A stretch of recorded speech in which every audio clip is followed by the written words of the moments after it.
미국의 퓰러 신학교에 유명한 교수님 한 분이 계신데요. 성장학을 연구하신 맥가브란 교수님이 이런 말씀을 하셨습니다. 교회 안에는 깨어서 활발하게 사역을 하는 10%의 성도와 꼬박꼬박 졸고 있는 성도 80%, 그리고 깊은 잠을 자고 있는 10%의 성도들이 있다. 그러면서 목회가 무엇인가? 목회는 10%의 깨어 있는 성도들과 함께 주의 일을 하면서 꼬박꼬박 잠을 자고 있는 80%의 성도들을 깨우는 일이 바로 목회다. 그리고 깊은 잠을 자고 있는 성도들을 건드리지 않는 것이 목회다. 그럼 저는 이 말을 전체적으로 다 동의는 할 수가 없어요. 하지만 어 80% 꼬박꼬박 잠을 자고 있는 성도들을 깨우는 것이 목회다라는 이 말에 대해서는 꽤 많이 공감을 합니다.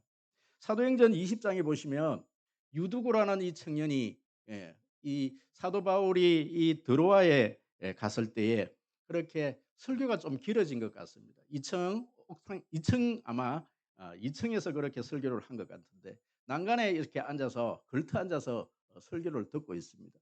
그런데 이 바울의 설교가 좀 이렇게 길어지니까 꼬박꼬박 조는 거예요. 자꾸 이 설교가 너무 길어집니다. 그럼 오늘 제 설교는 그렇게 길지 않습니다. 졸지 마십시오. 꼬박꼬박 졸다가 그냥 떨어져 버린 거예요.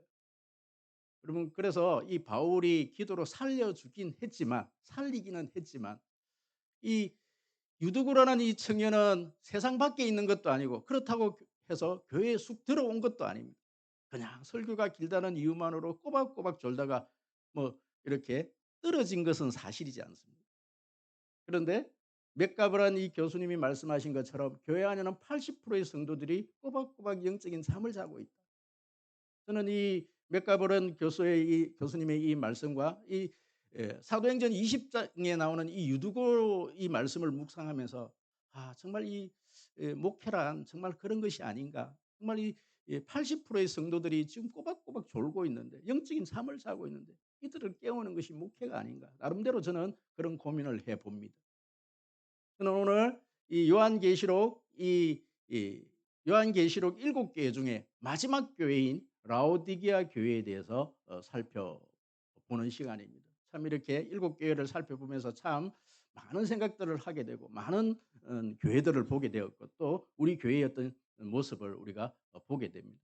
사실 이 마지막 교회가 빌라델피아 교회였으면 참 좋았겠다 그런 생각이 들어요. 축복을 하고 이렇게 끝을 내면 참 좋았을 건데 이 라오디게아 교회, 이 7교회 중에서 제일 책망을 많이 받았던 이 교회, 오늘은 또 이 책망하는 이 내용을 가지고 여러분들과 말씀을 나눠야 되는데, 여러분, 그런데 이 말씀을 이렇게 나누다 보면 책망하는 말씀만 있는 것이 아니라 굉장히 우리에게 희망적인 메시지를 이 이 라오디게아 교회에서 우리가 발견을 할 수가 있습니다. 오늘 말씀을 통해서 우리 교회를 살펴보고 저와 여러분들의 모습을 살펴보는 그런 복된 시간 되어지기를 축복합니다.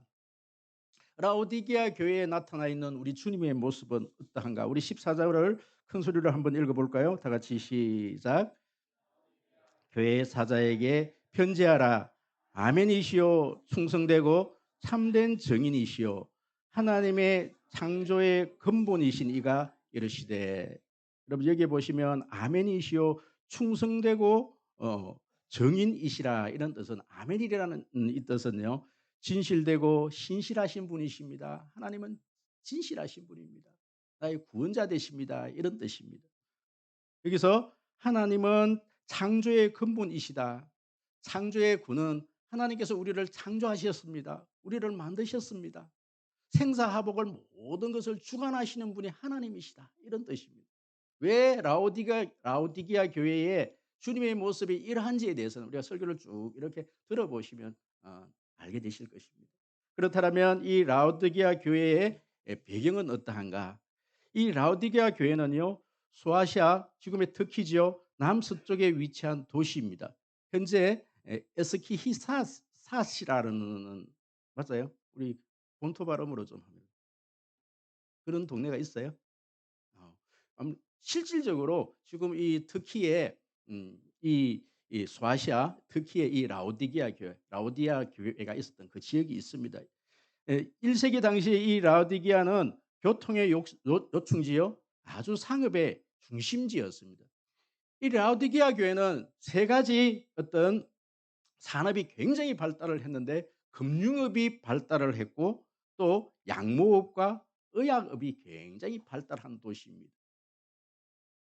그럼 모든 돈들이 스위스에 이렇게 뭐 은행이 유명하듯이 스위스 은행이 유명하듯이 이 라오디게아의 은행은 굉장히 유명합니다. 돈들이 이곳으로 다 모입니다. 그럼 빌라델피아 교회를 살펴볼 때에 그 지역에 큰 지진이 있었습니다. 사실 그 빌라델피아만 큰 피해를 당한 것이 아니라요. 라오디게아도 굉장히 큰 피해를 당했습니다. 그때 여러 도시들이 로마의 어떤 그런 재정적인 지원을 받았습니다. 그렇기 때문에 빌라델피아 이 교회는요. 로마의 어떤 그런 간섭을 받아야 되고 또 돈을 지원을 받았기 때문에 굉장히 어떤 그런 어떤 통치를 받았어야 됐습니다. 그런데 라오디게아 이 교회는요. "우리는 돈이 필요 없다. 너희들 돈 필요 없다." 그러면서 "우리 자력으로 우리는 다 복구하는데 아무 문제가 없다." 그럴 정도로 돈이 많았던 그런 도시였습니다. 뿐만 아니라 이 도시는요. 양모업이 발달해서 굉장히 이렇게 이 옷이 좋은 옷들로 유명합니다.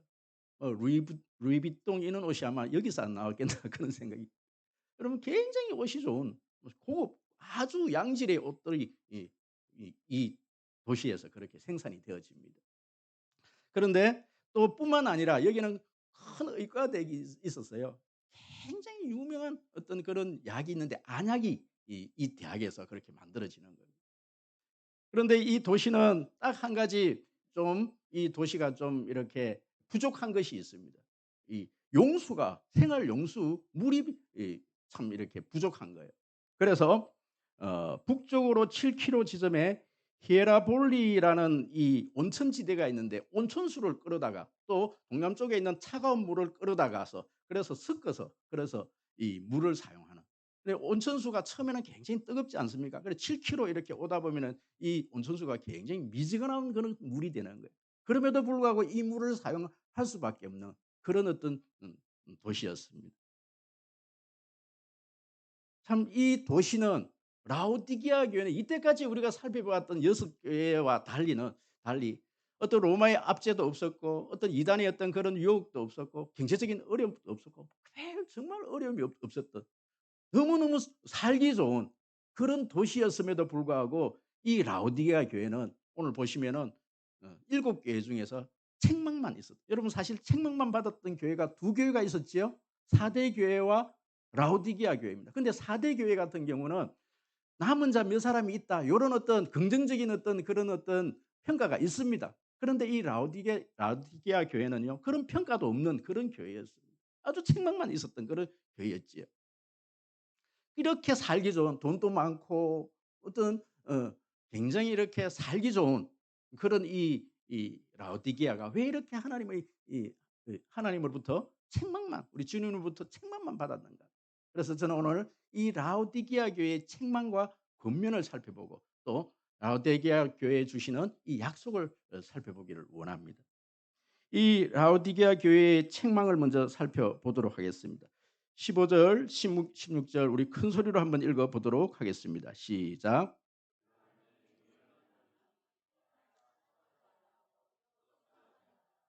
내가 차든지 뜨겁지 하기를 원하노라. 내가 이같이 미지근하여 뜨겁지도 아니하고 차지도 아니하니 내 입에서 너를 토하여 버리리라. 지금 이 라오디게아 교회 성도들의 믿음이 어떻다라는 거예요? 차지도 안 하고 뜨겁지도 않고 여기서 차다라는 말씀은요. 바로 뭐 구원이 없는 저 세상 밖에 있는 사람들을 일컬어서 우리는 차다 이렇게 표현하고 뜨겁다라는 것은 하나님으로부터 구원받은 하나님의 자녀가 구원의 어떤 그 간격으로 굉장히 열정적으로 그렇게 신앙생활을 하는 것을 이야기를 하는 것이죠. 그럼 차든지 뜨겁지도 뭐 여기서 이 말씀이 너희들이 지금 차든지 뜨겁지도 않는 이 모습에서 너게 찬 것을 선택하든지 뭐 뜨거운 것을 선택하라 이런 말씀입니까? 그런 뜻이 아니죠. 뜨거움을 회복하라. 뜨거움을 회복하라. 지금 이 라오디게아 교회 성도들은요. 이 신앙이 아무것도 아닌 거예요. 세상 밖도 아니고 세상 안도 이 교회 안도 아니고 그냥 유두고처럼 아주 이 난간에 걸터 앉은 신앙. 한 발은 세상에 두고 한 발은 교회에 두고 이것도 아니고 저것도 아닌 이 모습으로 80% 이상이, 아니 제가 볼 때는 이 라오디게아 교회는 한 명의 칭찬이 없기 때문에 거의 100% 이상 성도들이 다 이런 신앙들을 좀 가지고 있다라는 거예요. 여러분 그렇다면 이 라오디게아 교회 성도들이 왜 이런 신앙을 가지게 되었는가? 오늘 이 본문 속에서 그 원인을 한 두 가지 정도로 제가 한번 분석을 한번 해 보았습니다. 17절 말씀해 보면요. 17절 말씀을 보면 바로 자기들이 자신을 평가하는 그 내용과 우리 주님이 이 라오디게아 교회를 평가하는 그 평가를 보면 왜 이들이 이렇게 되어져 버렸는지를 우리는 알 수가 있습니다. 우리 17절 말씀 우리 큰 소리로 한번 읽어 볼까요? 다 같이 시작. 부자라 부하여 부족함이 없. 내 가련한 것과 가난한 것과 알지 못하도다. 내가 말하기를, 여기서 내가 말하기를, 라오디게아 성도들이 말하기를 나는 부자라 부요하여 부족함이 없다. 자신들이 자기 교회를 또 자신을 평가를 하기를 이렇게 평가를 하는 거예요. 나는 부자다. 나는 부요하여 부족함이 없다. 여러분 제가 이렇게 많은 부자들을 만나봤는데요. 나름 부자라고 생각하는 사람들을 이렇게 만나봤는데요. 그럼 그 부자를 만나고 당신 부자입니까? 이렇게 한번 여러분 한번 물어보십시오. 나름 여러분들이 부자라고 생각하는 사람에게 당신 부자입니까? 이렇게 한번 물어보십시오. 그러면 그 사람들이 뭐 열에 10명 객관적으로 봐서 부자인 것 같은 사람에게 부자입니까? 물었는데도 거의 그 사람들은 뭐라고 대답합니까? 부자가 아니라고 얘기합니다. 여러분 그렇기 때문에 세상 사람들은 객관적으로 봐서도 부자인데도 부자가 아니라고 생각하기 때문에 끊임없이 자꾸 뭔가를 가지려고 하지 않습니까? 그런데 여러분 오늘 이기 보시면 라오디게아 성도들은 스스로 자기에게 뭐라 그런다라는 거예요. 내가 부자다 이렇게 얘기한다라는 거예요. 여러분 자신이 자신을 들여다보는 어떤 관점이 여러분 객관적이어야 하는데 굉장히 주관적으로 자신을 바라보면서 스스로 평가하기를, 이런 평가를 내리는 성도들이 세상에 어디에 있습니까? 세상 사람들도 그렇게 평가를 내리지 않습니다. 여러분 우리는요 우리의 신앙을 바라볼 때에 내가 내 스스로 나의 신앙을 평가하는 것보다 객관적인 어떤 평가가 중요합니다. 그것도 주님이 우리를 어떻게 보는가가 정말 중요합니다. 여러분들도 살펴보았듯이 바로 스무나 교회에 요한계시록 2장 9절에 보면 내가 내 환난과 궁핍을 알거니와 실상은 내가 부요한 자니라. 사실은 이 스무나 교회는 너무너무 가난했어요. 너무너무 힘들었어요. 핍박도 많았습니다. 그런데 주님이 이 스무나 교회를 평가할 때 어떻게 평가한다고요? 부자다. 이 믿음이 좋다. 예수님이 그렇게 평가를 해 주는 거예요. 여러분 우리가 우리의 신앙을 평가할 때 또 우리의 자신을 바라볼 때 제가 이렇게 저도 이제 50을 이렇게 넘겨 보니까 어떤 사람들로부터 나에 대해서 평가를 받는 것이 굉장히 기분이 안 좋더라고요. 여러분 어떤 사람이 자신에 대해서 당신은 이런 사람입니다. 이런 어떤 문제점이 있습니다. 여러분 이런 이야기를 들으면 굉장히 기분 나쁘시죠? 그렇기 때문에 여러분들 함부로 어떤 분에 대해서 평가를 하지 마십시오. 그런데 여러분 우리가 이렇게 나이가 들면서 또 세월을 지나면서 항상 어떤 자기 자신을 돌아볼 수 있는 그런 여유는 가져야 되거든요. 객관적인 눈이 필요하단 말씀이죠. 자기 주관적인 눈으로는 자신을 잘 평가할 수가 없습니다. 근데 여러분 자기를 가장 객관적으로 볼 수 있는 사람이 누굴까요? 가정에서 서로 부부지간. 여러분 아내는 굉장히 이렇게 객관적으로 봐서 얘기를 할 수가 있습니다. 그런데 또 남편도 아내에 대해서 굉장히 객관적으로 볼 수가 있어요. "당신은 지금 이러해. 요즘 이래. 당신 요즘 좀 이상해." 이렇게 이야기를 할 수 있다라는 얘기죠. 한 번은 제가 그때는 제가 뭐 30대 중반이니까 청도 송금교회라는 교회에서 이렇게 사역을 할 때 전도사 때지요. 그렇게 사역을 할 때 정말 이렇게 제 설교에 대해서 좀 평가를 받고 싶더라고요. 저희 아내에게 늘 그런 부탁을 했어요. 설교가 어땠느냐. 그런데 항상 주일날 설교를 마치고 돌아오면요. 이 이 이 차 옆에서 이게 옆에서 운전석 옆에서 계속 그 얘기를 하는 거예요. 듣다가 나중에 도저히 못 들어서 "인제 그만하라고. 나 못 듣겠다." 그러면 아내의 말이 안 들리더라고요. 여러분 아내의 말보다 더 객관적인 사람이 있습니다. 여러분 그게 누군지 아십니까? 자식인 거예요. 요즘 들어서 인제 우리 자식들이 이 아버지를 평가하고 어머니를 자꾸 평가를 해요. "엄마 요즘 좀 이상해졌다고." 여러분 그 어떤 주관적인 내가 나를 평가하는 것보다 객관적으로 다른 사람이 나를 어떻게 평가하느냐.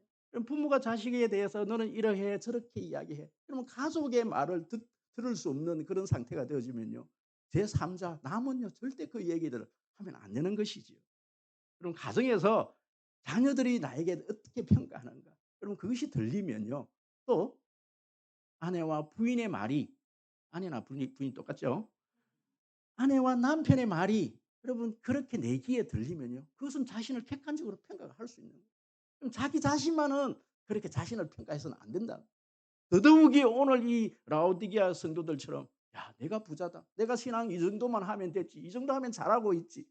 그러면 심각한 문제인 거예요. '내가 지금 나를 평가해서 우리가 이만하면 됐지.' 여러분 이렇게 평가하는 것은 너무너무 여러분 이렇기 때문에 지금 자신을 평가할 때 이런 평가를 내리고 있기 때문에 지금 라오디게아 교회는 지금 어떻게 돼 버린 거예요? 완전히 영적인 잠을 자게 돼 버린 거예요. 차지도 안 하고 덥지도 않은 완전히 영적인 잠을 자게 돼 버린 거예요. 두 번째입니다. 바로 17절 하반절입니다. 내가 말하기를 나는 부유한 자라 부유하여 부족한 것이 없다 하나 내 공고한 것과 가련한 것과 가난한 것과 눈먼 것과 벌거벗은 것을 알지 못하는도다. 지금 사실은 이 지금 라오디게아 교회 성도들은요. 옷을 너무너무 잘 입고 다녀요. 그것도 양모로 된 거 너무너무 고급 옷들을요. 그렇게 화려하게 잘 입고 다녀요. 그런데 우리 주님이 어떻게 말씀하고 있습니까? "너는 지금 벌거벗었다. 너는 지금 벌거벗고 있다." 이렇게 이야기를 하고 있는 거예요. 여러분 이 지금 라오디게아 성도들은요. 외형적인 모습은 지금 이 라오디게아 교회는 성도들은 주일날 예배는 너무너무 참석도 잘합니다. 성도 이 어떤 헌금 생활, 신앙 생활에 있어서 크게 문제가 없어요. 왜요? 뭐 어떤 풍요로움이 있기 때문에 그들은요. 뭐 어떤 봉사하는 일이나 뭐 주의 일을 함에 있어서는 크게 문제가 없는 그런 교회입니다. 그런데 우리 주님이 볼 때 어떻다는 말씀입니까? 네 지금 외형적인 어떤 신앙의 모습은 아무 문제가 없지만 네 실상을 보니까 너는 지금 벌거벗은 뭔가 같다. 네 실상을 보니까 네가 참 가련하다, 공고하다, 가난하다. 네가 지금 눈먼 것 같다. 그렇게 지금 주님이 우리가 평가를 하고 있는 거예요. 여러분 지금 우리가 새벽마다 지금 미가서를 살펴보고 있어요. 사실 이스라엘 백성들이 이 남유다 북이스라엘이 망하기 전에 우리 하나님께서 우리 선지자들을 보내서 계속해서 그들에게 경고를 했어요. 그들이 재상을 하나하나 짚어 주었어요. 너희들은 지금 이런 상태다. 영적인 상태가 지금 이런 상태다. 그랬는데도 이 지금 이 남유다 백성들, 북이스라엘 백성들이 하나님의 백성들이에요. 그것을 알지를 못합니다. 여러분 말라기서 1장 6절 7절 말씀 우리 한번 7절 8절 말씀 한번 읽어 볼까요? 다 같이 큰 소리로 앞에 나가 있습니다. 다 같이 시작. 너희가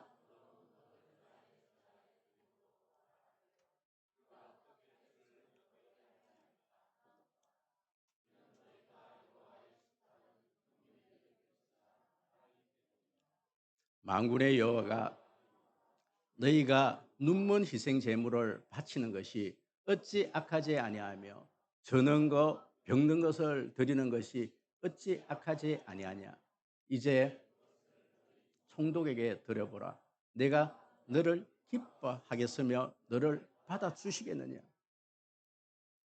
하나님께서 선지자들을 보내서 너희들이 나를 버렸다. 너희들이 나의 제사를 지금 멸시하고 있다. 그랬더니 우리가 언제 주님을 멸시했습니까? 그러니까 지금 말라기서 1장 7절 8절에서 지금 주님이 이렇게 말씀을 하고 있는 거예요. 너희들이 나의 지금 제사를 지금 멸시했다. 형식적으로는 꼬박꼬박 제사를 드리는데 그 제물을 가져오는 거 보니까 눈먼 것, 저는 것 이런 거 다 가져와서 제사를 드리고 있다. 여러분 미가서 한번 볼까요? 미가서 6장 6 절에서 7절 말씀 한번 볼까요? 다 같이 시작. "내가 무엇을 가지고 여호와 앞에 나아가며 높으신 하나님께 경배할까? 내가 번제물로 1년 된 송아지를 가지고 그 앞에 나아갈까? 여호와께서 천천의 수장과 만만의 강물 같 기뻐하실까? 내 허물을 위하여 내 맏아들을 내 영혼의 죄로 말미암아 내 몸의 열매를 드릴까?" 여러분 이스라엘 백성들이 죄를 지적하면서 "너희들이 지금 잘못하고 있다." 이렇게 얘기하니까 그들이 하는 말이 뭐냐면 내가 우리가 지금 여호와께 돌아가고 싶은데요. 뭘 가지고 갈까? 만만의 순양을 가지고 제사 드리러 가면 안 되겠냐? 우리가 지금 제사 드리면 안 되겠느냐고. 이런 어떤 기름을 가지고 그냥 주님께 드리면 안 되는, 심지어는 아들을 드리는 그런 어떤 제사를 드림으로 말미암아 우리 주님께 나아가면 안 되겠습니까? 그럼 지금 이스라엘 백성들은요. 제사 만능주의에 빠져 있어요. 그냥 제사만 잘 드리면은 모든 것들이 우리는 주님께 의무를 다 했다고 생각을 하는 거예요. 여러분 혹시 여러분들 오늘 주일 예배 한번 참석했다고 모든 우리 신앙생활을 뭐 온전히 다 하고 있다고 그렇게 생각하고 있지는 않으십니까? '나는 아무 문제 없어. 나는 지금 잘하고 있는데 왜 그래?' 여러분 이렇게 생각하고 있지는 않습니까? 여러분 이것은 여러분들의 문제가 아니고 여러분 저의 문제더라고요. 저는 어느 한순간에 '이만하면 됐지. 이만하면 잘하고 있지.' 이런 생각이 스물스물 제 마음속에 올라오고 있더라고요. 그러면서 제 마음이 이렇게 막 굳어져 가는 모습을 이렇게 발견하게 되어지더라고요. 여러분 오늘 말씀 앞에서 여러분 한번 서 보십시오. 난 조금 있으면 이제 겉면의 말씀을 보면 우리 주님이 우리에게 뭘 원하시는지를 우리는 그 겉면 속에 그 해답이 있습니다. 그래서 이런 문제점이 이런 이유들 때문에 지금 라오디게아 교회가 완전히 영적인 잠을 자게 돼 버린 거예요. 그래서 우리 주님이 경고를 하십니다. "너희들 이것들로 통해서 너희들이 회복되어져라, 회복되어져라." 여러분 오늘 말씀을 보니까요. 크게 두 가지인데 뭐 이렇게 잘게 이렇게 나누면 한 4-5 가지가 돼요. 그래서 이제 크게 두 가지로 이렇게 주님의 우리 권면을 이렇게 한번 살펴보았습니다. 오늘 보시니까 해결 방법 주님의 권면입니다. 권면을 보니까 바로 어 한번 18절 우리 19절 우리 큰 소리로 한번 읽어 볼까요? 다 같이 시작.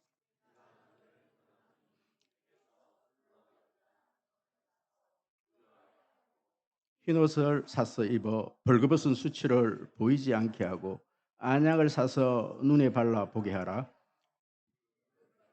사랑하는 자를 책망하여 징계하노니 그러므로 내가 열심을 내라 회개하라." 아멘, 아멘. 여러분 이 라오디게아 교회가 어떻게 하면 이 영적인 잠에서 깨어날 수 있을까? 뜨겁지도 않고 차갑지도 않은 이 신앙에서 벗어날 수 있을까? 그 겉면의 내용을 오늘 18절 19 절에서 이 크게 두 가지 말씀을 하고 있는 세 가지를 사라. 세 가지를 사야 한다. 여러분 이걸 보니까요. 깜짝 놀랄 일이 뭐냐면 우리 주님이 꼭 뭐 금 장사 같고 옷 장사 같고 또 뭐 안약 장사 같은 막 사라고 막 그렇게 막 얘기를 하는 거예요. 이거 사서 너 지금 금을 사서 여러분 금을 사라라는 거예요. 금 사라라는 거예요. 우리 주님이 금 사라예요, 지금. 금을 사라는 말씀입니까? 근데 여기 보시니까 "내게서 불로 연단하는 금을 사서 또 흰옷을 사 입어서 벌거벗은 수치를 보이지 않게 하고 뿐만 아니라 안약을 사서 눈에 발라라." 그렇게 얘기를 하고 있는 거예요. 지금 너희들이 지금 이 영적인 상태 이것을 회복할 수 있는 것은 이 세 가지를 사서 하라는 거예요. 그럼 참 이 말씀을 보면서 야 이게 참 갈등이 일어나요. 참 많은 갈등을 하게 됩니다. 왜 그런가 하니 아니 우리 주님은 분명히 구원은 거저 주시는 것이고 값없이 뭐 아무것도 없이 그냥 거저 주시는 것이 은혜라고 그렇게 말씀해 놓고 지금 와서는 우리 주님이 막 금사라 그러고요. 또 옷 사라 그러고요.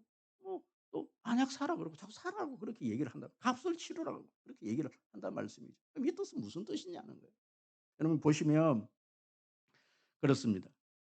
여기 보시면 베드로전서 1장 7 절에 보시면 "너희 믿음의 시련이 불로 연단하여도 없어질 금보다 더 귀하여 예수 그리스도에 나타나실 때에 칭찬과 영광과 존귀를 얻게 하려 함이라." 너희 믿음의 시련이 불로 연단하여도, 우리 믿음이 뭘로 연단되어진다라는 거예요? 풀로 연단되어진다. 여러분 여기서 믿음이라는 것은 야고보서에서 말하는 행함이 없는 믿음은 죽은 것이다. 그때의 그 믿음입니다. 여러분 히브리서에서 우리가 믿음은 바라는 것들의 실상이요 보이지 않는 것들의 증거라 그렇게 얘기했을 때 여러분 분명 맞습니다. 우리 주님께서 우리에게 주시는 구원의 믿음은, 칭의적인 그 믿음은 값없이 뭐 돈 없이 아무것도 없이 하나님께서 거저 주시는 은혜입니다. 우리가 그 믿음으로 말미암아 저와 여러분들이 하나님의 자녀가 되었습니다. 아멘. 여러분 그 믿음이 있다라면 이제 저와 여러분들이 하나님께 보여야 될 믿음이 뭔가 하니까 이제는 정말 값없이 이제 값으로 산 대가를 치르고 산 믿음이 필요하다는 거예요. 이 믿음은 어떤 믿음이냐면은 바로 성화적인 믿음입니다. 여러분 그러면서 히브리서에서 한 사람의 여러 어떤 믿음의 선조에 대해서 이렇게 예를 들면서 그중에 한 사람 이야기를 하면 바로 아브라함을 예를 들고 있어요. 아브라함은 믿음의 대가를 치르고 그 믿음의 조상이 되었다. 100세 때 난 이삭을 하나님께 드림으로 말미암아 그는 믿음의 조상이 됐다. 믿음을 보였다. 여러분 우리는요. 우리가 하나님의 자녀된 우리가 이제 이렇게 믿음 생활하면서 어떤 믿음으로 산다라는 것은 대가 없이 되어지는 것이 아무것도 없습니다. 처절한 대가를 치러야, 시간의 대가를 치르고 또 우리의 열심의 대가를 치르지 않으면 그 믿음으로 여러분 살 수가 없는 거예요. 여기서 말하는 것은 불로 연단한 그 순금이라는 뜻은 우리의 이 대가를 치르고 얻어진 믿음입니다. 그럼 대가 없이 어떻게 여러분 금을 살 수가 있습니까? 여러분 저와 여러분들이 오늘 이 자리에 나온 것, 다른 곳으로 가지 않고 이 자리로 나온 것은 여러분들이 대가를 치르고 이 자리에 온 것입니다. 시간의 대가를 치르고 이 자리에 나온 거. 믿음 없으면 이 자리에 결코 나올 수가 없는 것이지요. 대가를 치른 거, 시간의 대가를 치른 겁니다. 흰옷을 사입으라. 여러분 흰옷을 사입는다는 것은 예수 그리스도의 보혈로 말미암아 깨끗이 정결된 우리의 행위의 옷입니다. 안약을 사 발라라. 그 안약은요. 바로 영적인 가려져 있는 우리 영적인 눈을 밝혀줄 우리 성령으로 말미암아 우리가 깨어진 영, 정말 영의 눈이 떠야만이 볼 수 있는 영의 세계에 대한 그 영적인 눈을 의미하는 것이죠. 여러분 그 안약 사서 발라는 뜻이 아니지요. 그 의과대학에서 나오는 그 안약을 사서 발라는 뜻은 결코 아니지요. 영적인 안약의 약을 사서 이 영적인 눈을 띄게 해라 이런 말씀이죠. 그렇지 않으면 너 계속해서 영적인 잠을 자고 만다. 두 번째 권면의 말씀입니다. 19절 말씀 다 같이 시작. 무릇 내가 사랑한 자를 책망하여 징계하노니 그러므로 내가 열심을 내라 회개하라. 여러분 여기 보시면 참 이 말씀을 묵상하면서 참 감사한 것은 뭐냐면은 하나님께서 사랑하는 자에게 징계를 준다라는 거예요. 여러분 하나님께서 이렇게 허물이 많은 이 라오디게아 교회를 하나님께서는 끊임없이 사랑을 한다는 겁니다. 여러분 감사한 것은요. 여러분 애정이 있으면 근거의 말씀을 하게 됩니다. 애정이 없으면 그런 근거의 말도 하지 않습니다. 사랑하기 때문에 우리 주님은요. 계속해서 이 징계의 말씀, 이 근거의 말씀을 하고 있다는 사실입니다. 그런데 어떤 지금 근거의 말씀을 하고 있느냐? 회개하라, 회개하라. 열심을 내어서 회개하라. 그렇게 이야기를 하고 있습니다. 그럼 4대 교회 때 제가 말씀을 드렸습니다. 회개의 3요소가 있습니다. 회개는 반드시 이 세 가지의 요소를 거쳐야만이 진정한 회개가 됩니다. 여러분 회개의 3요소 기억하십니까? 감사합니다. 기억 못 해 주셔서. 회개의 3 요소입니다. 첫 번째는 무엇입니까? 죄를 깨닫는 것. 그러면 알게 되는 것. 그러면 알아지는 것이 은혜입니다. 내가 지금 영적인 잠을 자고 있다. 잠을 자고 있는데도 내가 잠을 자고 있다라는 사실을 모르는 사람들이 너무나 많이 있습니다. 내가 지금 영적인 잠을 자고 있다라고 깨달아지는 것이 은혜입니다. 알아지는 것이 은혜입니다. 아는 단계입니다. 두 번째 단계, 고백의 단계입니다. 반드시 회개라는 것은 그 일에 대해서 잘못에 대해서는 고백을 해야 됩니다. 사람들에 대해서 잘못한 거에 대해서는 그 사람에게 가서 내가 잘못했다라고 이야기를 해야 합니다. 하나님께 잘못한 일은 반드시 하나님께 잘못했다라는 말을 해야 합니다. 세 번째 단계, 세 번째 단계는요. 반드시 실천적 행동이 이어져야 합니다. 레위기서 5 장에 보면 속건제라는 것이 있습니다. 남의 물건을 훔쳤으면 그것을 5 분의 1을 가지고 반드시 배상을 하는 것입니다. 삭개오는 자기의 재산을 절반이라도 주겠다라고 얘기해요. 주는 거지. 반드시 그 행위가 따라오지 않으면은 그것은 회개가 아닙니다. 우리는 회개를 자꾸만 눈물 흘리며 콧물 흘리면서 그렇게 울면서 후회하고 뉘우치는 것을 회개라고 생각하는데 그것은 회개가 아닙니다. 반쪽짜리 회개입니다. 뉘우치는 것까지는 자기가 알게 되어지는 것이지요. 알게 되었다라면 그것에 대해서 고백을 해야 합니다. 고백을 했다라면 반드시 그 행동을 180도로 바꾸어야 합니다. 지금 우리 주님은 이 라오디게아 교회에 구체적인 행동을 가르쳐 주고 있습니다. 그렇게 유명한 요한계시록 3장 20절 말씀. 우리 다 같이 한번 읽어 볼까요? 다 같이 시작. 볼지어다 내가 문 밖에 서서 두드리노니 누구든지 내 음성을 듣고 문을 열며 내가 그에게로 들어가 그와 더불어 먹고 그는 나와 더불어 먹으리라. 아멘 아멘. 뭘 하라고 말씀하시는가? 자, 우리 첫 번째 우리가 서두에서 인사를 뭘로 했습니까? 만문을 엽시다. 만문을 엽시다. 그럼 빌라델피아 교회는요. 하나님께서 문을 열어둔 교회입니다. 승계의 문, 전도의 문, 하늘 창고의 보고의 문을 열어두신 그런 교회입니다. 그런데 지금 이 라오디게아 교회는요. 그런 문들은 열려 있는지는 모르겠지만 지금 이 라오디게아 성도들은요. 마음의 문들을 꼭 닫고 있는 거예요. 꼭 닫고 있습니다. 지금 보십시오. 이 말씀을 우리가 지금 요한계시록 3장 20절 말씀은 새 가족들에게 저 세상 밖에 나왔고 전도를 할 때 참 영접에 대해서 이렇게 이야기를 할 때 참 많이 인용하는 내용 아닙니까? 세상 밖에 있는 사람들은. 볼지어다 내가 문 밖에 서서 두드리노니 문을 열면 문 좀 열어다오. 이렇게 했을 때 우리가 세상 밖에 있는 사람들에게 이 말씀을 인용하는데요. 여러분 그렇지 않습니다. 오늘 이 말씀은 라오디게아 성도들에게 하시는 주님의 말씀입니다. 오늘 저와 여러분들에게 하시는 주님의 말씀입니다. 제발하고 이 만문을 좀 열어다오. 매일 와 갖고 제사만 드리고 예배만 드리고 그렇게 가는 것이 아니라 이제 나하고 니하고 좀 사귀자. 내가 네 마음속에 좀 들어가고 네가 내한테 들어와서 우리 서로 좀 깊은 교제 가운데 좀 한번 사귀어 보자. 예배만 이렇게 드리고 들락 나갈 것이 아니라 일주일 내내 너와 동행해서 한번 살아보자. 살아보자. TV 광고에 여러분 이게 공익 광고 같아요.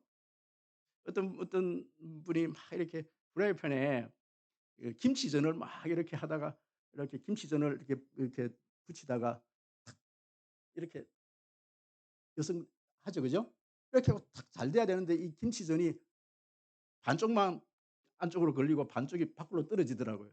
이게 제대로 굽히지 않고 막 이래 갖고 접시에 이렇게 담아 갖고 식탁에 딱 이렇게 놓으면서 가족이란 가족이란 하루에 밥 한 끼를 같이 먹는 것이 먹는 사람이 가족이다. 공익 광고인 것 같아요.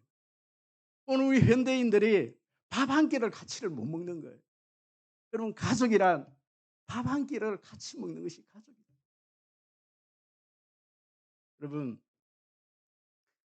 물론 우리가 매일매일 그렇게 밥을 한 끼 매일 그렇게 먹을 수 없는 어떤 환경 속에 살아간다는 것도 잘 알고 있습니다.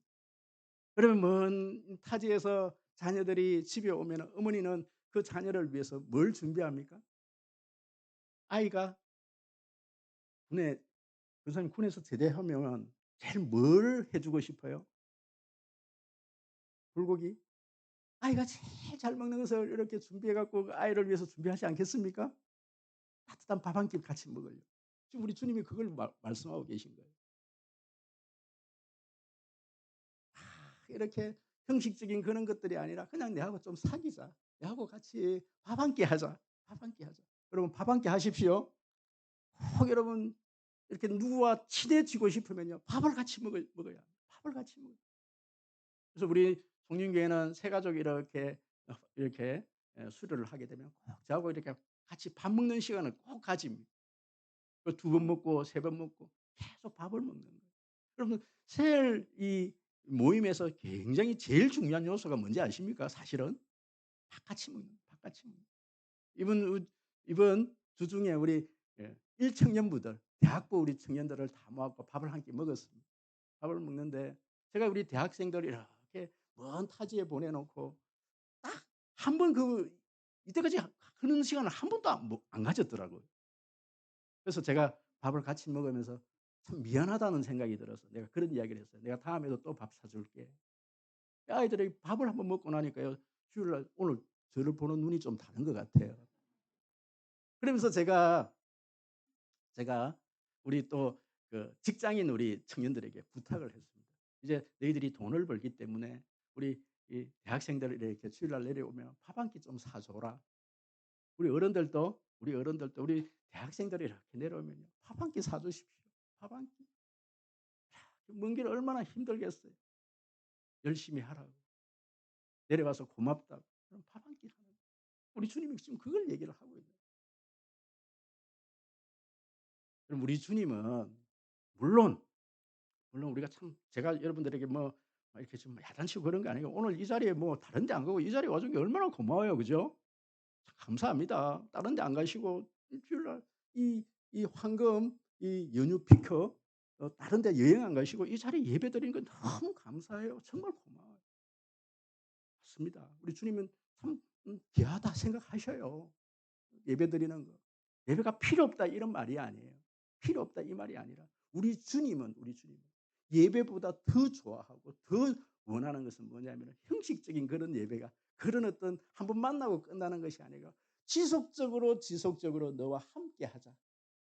볼지어다 내가 문 밖에 서서 두드리노니 누구든지 내 음성을 듣고 문을 열면 내가 그에게로 들어가 그와 더불어 먹고 그는 나와 더불어 먹으리라. 이걸 원하신다는 거예요. 마지막입니다. 라오디게아 교회에 주시는 약속의 말씀입니다. 21절 말씀 큰 소리로 읽겠습니다. 시작.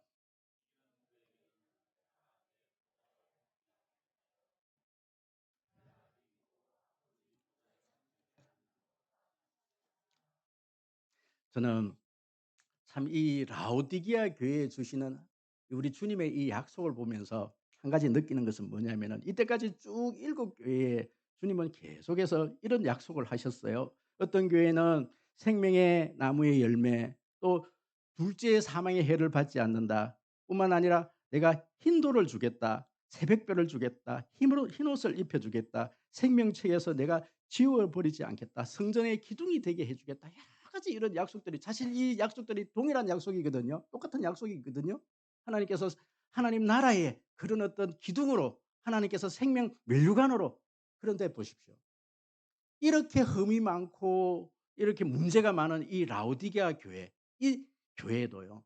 회개하고 돌아오기만 하면은 이거보다 사실은 더 큰 어떤 은혜의 보좌를 하늘나라에 우리 주님이 앉은 그 보좌에 함께 앉게 해 주겠다는 그 약속을 더 큰 약속을 주시더라는 거예요. 그럼 이게 더 큰 은혜 아니겠습니까? 여러분 바울이 그런 고백을 합니다. 나는 죄인 중에 죄인이고 죄인 중에 괴수라고. 이 바울이 큰 은혜를 입었기 때문에 바울은요. 하나님 앞에서 더 크게 사용을 하나님께서 어 어 더 크게 서시는 모습을 우리가 보게 되는 거예요. 여러분 제가 많은 그곳에 은혜가 더하는 것입니다. 내가 죄인이면 죄인일수록 그것을 회개하고 돌아오는 그에게 하나님께서 더 큰 상급을 약속하시고 더 큰 은혜를 베풀어 주신다는 사실입니다.